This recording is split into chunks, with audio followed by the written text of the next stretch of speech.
mararka qaar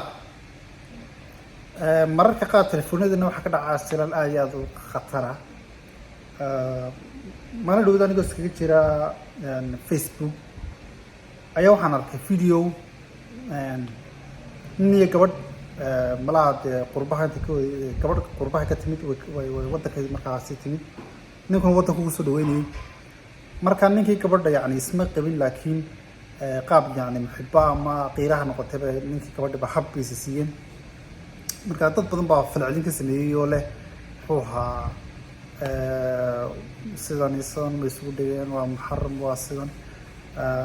ama ilaahay mana ka cabsanay adigu dadkii qof commentidiiba qof waxbuu ka soo bixiyey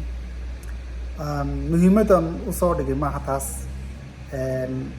waxaa jira dadka mas-uuliyiinta dowladda ama dhalinyarahadaan ama dad kala noqdaane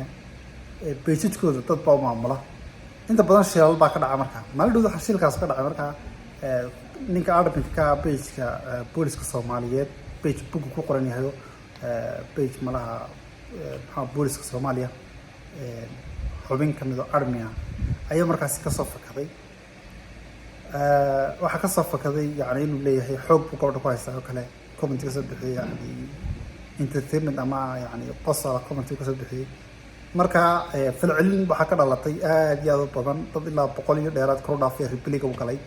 ilayhin maxaa uu ka soo taraaraxay uu ka soo siibtay miyaad bilowday yaa ku bilamiyay mararka qaar commentiyadu waxa weeyaan waxyaabaha ay ka dhashaan hadal hayn badan markay ka soo qarxaan